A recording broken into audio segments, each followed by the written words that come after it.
So I'm calling my bank to pay my mortgage bill, and you get on there and you get on the automated system, and the first thing it is for English for one, para español, marque el número dos.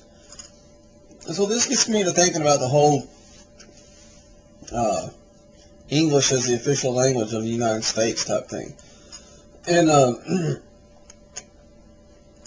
it really goes all the way back to immigration into the welfare state.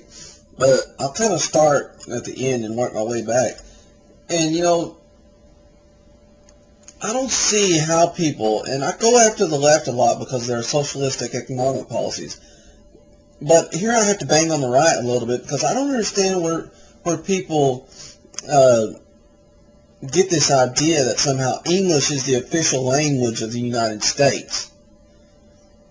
Last I checked, the United States was one of the only places in the world where you could come from any society and choose your own path in life and be different from the majority of people, and that was okay. And we think that's all fine and dandy if that's the type of business that you want to pursue, the career that you want to pursue, the type of house you want to live in, the type of job you want to have. But for some reason, for some unknown reason, if you come to this country and you speak a different language, people all of a sudden think that you're not entitled to be able to speak that language. When you can choose your own path in every other element of this society, or we pretend like you can. And even with the communistic policies that have come in, we still have a lot of freedom to where we can choose the path of our lives. But language is now one aspect or another aspect of a person's life that people are wanting to use the arm of the state to control. And it's so hypocritical because, if you have European blood flowing through your veins, you most likely didn't come here speaking English. You had the English immigrants, you had the Irish immigrants, you had the Scottish immigrants, which more or less spoke English. But back in the 1880s, when the flood of immigration to this country was so heavy, you had a heavy or a large proportion of those immigrants that came from countries like Germany, France, Poland, Hungary, Austria, Romania. You had immigrants from all of these types of countries coming over here that did not speak English. English was just one of the many languages that immigrants spoke when they came to America. Especially in this, late 19th century period that I'm talking about. Now, our forefathers mainly spoke English because they migrated here from England. They left England, this was an English colony. But once we became our own country, we said we accepted people of all nations and creeds. Did we think that they were only going to speak one language when they came from all nations and creeds? And if you're white, of European descent, or if you're white at all in this country, and your ancestors, you have 3 or 4 generations worth of ancestors in this country. You're not a brand new white immigrant to this country, let's say. Then you're most likely a mix of all of that. French or Polish or German, English, Scottish, and some of your forefathers didn't come to this country speaking English. And I don't understand why we want to make people speak English as if the United States has an official language. You know who has an official language? Iran. You know who has an official language? Cuba. These people that have taken state control to the ultimate levels of even controlling what language you speak, they have official languages. We pretend that we're free. You don't have to speak a certain language to be an American. You go down there in the heart of Chinatown, and you hear them speaking every dialect of Chinese that you can imagine. engaging in pure, unadulterated capitalism, and you tell me those guys aren't American. You go, to some of the German villages that still speak German, and you say those guys aren't American? Come on, it's hypocritical. And the response I always get is, well, we didn't come here speaking English, but we adopted the language. Well, why did you adopt the language? Did you adopt the language because it was the country, the language of the country? I got news for everybody. The language of this country is extinct. It's dead. We killed it off with the Indian population.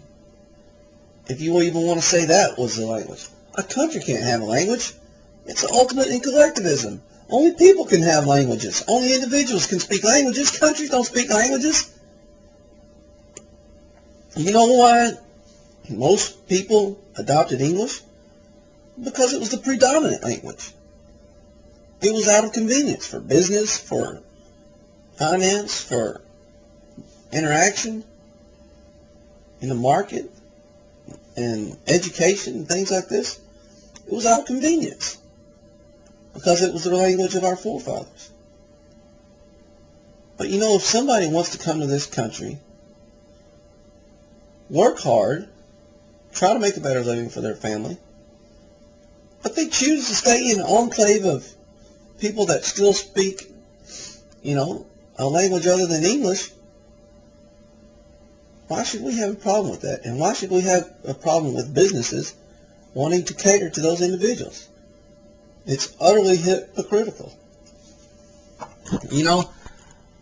I think a lot of people have a problem with the Spanish language because they equate it with illegal immigration.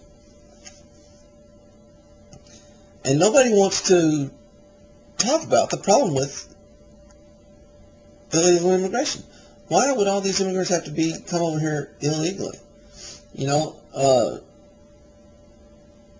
I'm pretty well libertarian, but the libertarians would get on me in the fact that I do believe in limiting immigration.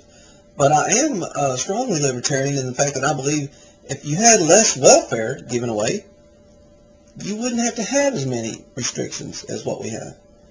You can't have all this welfare in place and then not have restrictions. I believe in heavy restrictions with the welfare that's in place. And I think we should ease up the welfare state. Why is it any surprise that when we give out disability to Americans, we attract people that try to get that money that are not disabled? And when we give out welfare to people that are poor in America, just talking about Americans, you attract Americans that aren't really poor that try to get that money. And when you give out Social Security to people that supposedly can't afford to retire, you still get people that are socially secure that want to get that money. So why is it any surprise that when we offer all these benefits to Americans, we attract people other than Americans that want that money, that want those benefits? If a Mexican or somebody from the Latin America can make it to the United States, they get a free education, they get Social Security when they retire, they are eligible for city services, many times county services, and state services, in the form of Medicaid, Medicare sometimes, all this different stuff, all the entitlement that Americans have. It's to where foreign immigrants or illegal immigrants can get on the same thing. So yeah, I don't want my money. I don't want to work from the time I'm 20 till I'm 50. Then have a guy who's 50 jump a fence and retire in 10 years and get the same retirement or Social Security that my money went into for 40 years, when his may or may not have gone into it for those 10 years. So yeah, that's a problem. If we want to stop illegal immigrants, maybe we should stop the enticement for them to come here. And they would know if they're going to come here, it's going to be on their own. But for the immigrants that do come, and that are here legally, and that want to make a better life for themselves, I think we're hypocritical to say that somehow English is the official language of the United States of America when our forefathers showed up over here not speaking a lick of English. And for businesses to cater to those people should not be a problem. If we want to join the ranks of Iran and Cuba and the rest of the totalitarian nations, let's just go ahead and declare it. And we'll have our official language and our official religion just like they do. But until then, quit being hypocrites. Let people live their lives. Language, or whatever language they want.